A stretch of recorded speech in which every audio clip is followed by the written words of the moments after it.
I guess one of the things that I wanted to clarify or help understand what DPI does is DPI is a collective of previous separate organisations.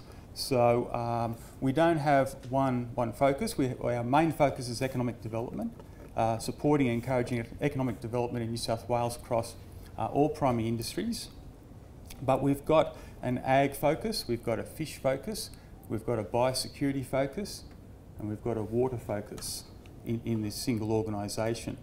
So has anyone been to a field day where a DPI officer has assisted local land services or other people in giving a talk about some aspect? Anyone been to a recent field day where that's happened, or over the last 12 months or 2 years? Yep, so a few people. Anyone had to get a fishing licence recently, perhaps through DPI, so fishing licences are through DPI, through your local store perhaps, but it comes back to DPI. Anyone heard of the cattle tick issues in the region? So cattle tick issues are managed by DPI primarily, with assistance with LLS. And water. Anyone had a water licence issue? They've had to contact Office of Water. We've got an office here, so some people have had interactions with Office of Water. There again, they're an arm of DPI or a division of DPI. Today, the Forestry Corporation that used to be part of DPI and the Minerals division of DPI, they sit outside our department these days. They sit in Trade and Investment, but they don't sit in DPI any longer. So we work in a collaborative way, we work in a partnership environment. We don't singly do everything we have to do or we can do. We're about supporting the government's goals in agriculture and in primary industries in New South Wales. The government sets the priorities for us, and our job is to implement those priorities and have people in place, have our research and our development activities in place so that we can support those industries to grow, with some of which is an export focus. And I enjoyed those comments previously about the price of blueberries.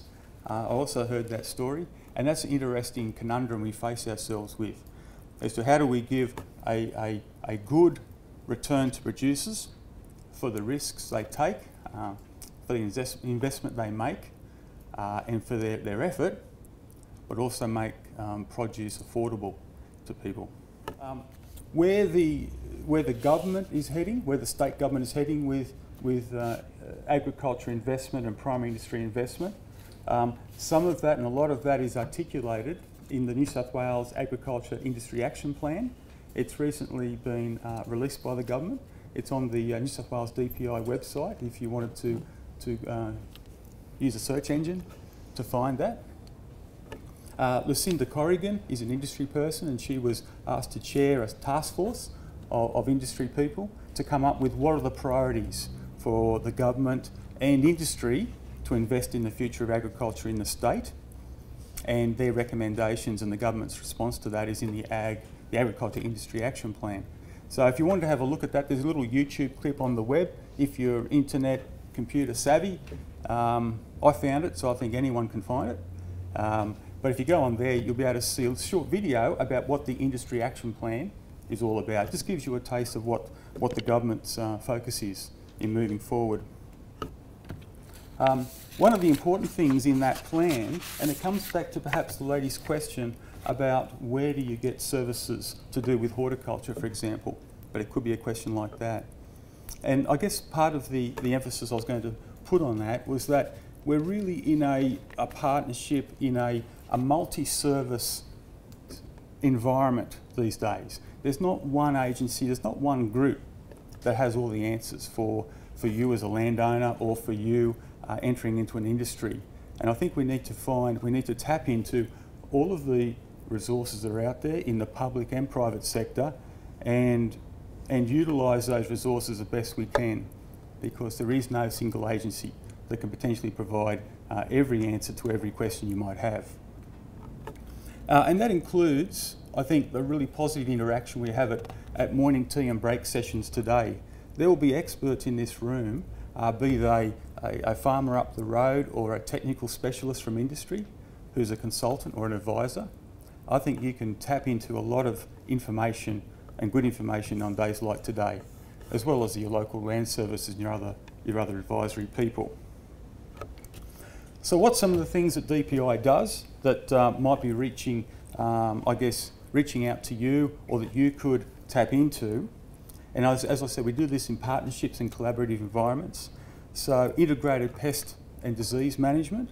We have worked with the avocado industry at Stewart's Point, and macadamias in the region, to assist them to undertake integrated pest management. So using friendly bugs to help address nasty bugs, and by that using less chemicals.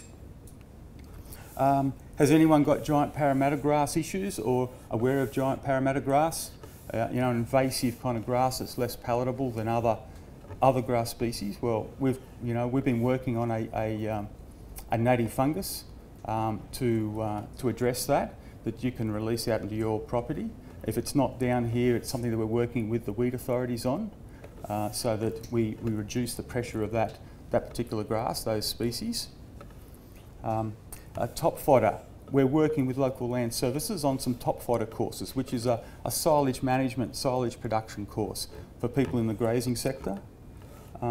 With the dairy industry, we've been doing benchmarking with the dairy industry to capture what are the kind of prices, what are the costs that go into dairy production, how do they compare from one region to another, and that's to support that industry, and farmers in that industry make better management decisions based on what they're seeing across the board.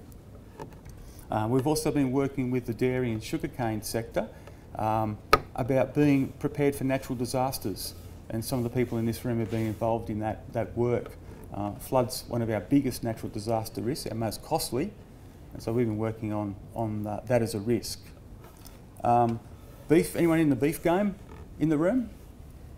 A few people in the beef game? Well, we're still working on a whole lot of beef research at Armidale, at Trangie and other places, looking at a whole lot of traits and genetics around animals that produce a whole rate of traits that are either for market specifications, or for maximising your offspring, or for increasing feed conversion.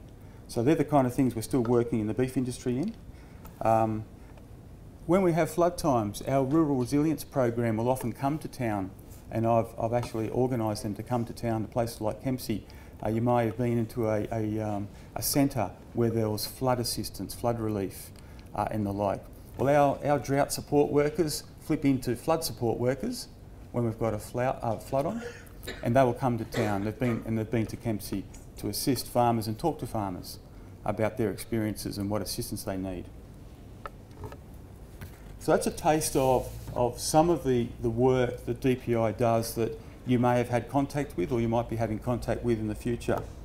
And what we find is that from every $1 invested in research and development, because we are a research and development focused organisation with some natural resource management and compliance roles, there's $10 return in productivity to the agriculture sector, and that's why we invest in R&D. I do want to leave time for questions, because there will be a few.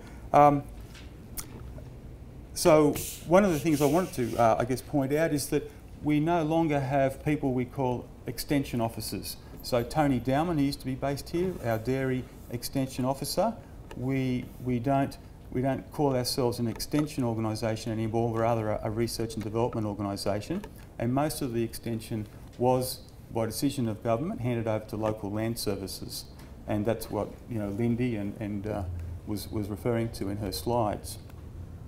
But what we do have is that we have a number of industry development officers who touch on the extension space, who do interact with producers, mainly at field days and events like that are put on by industry or local land services.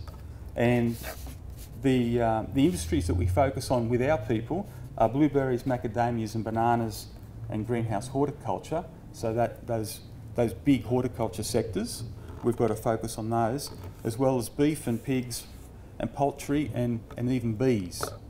We've got industry development officer in bees based down at Goulburn. So that's where we've been putting our industry development focus.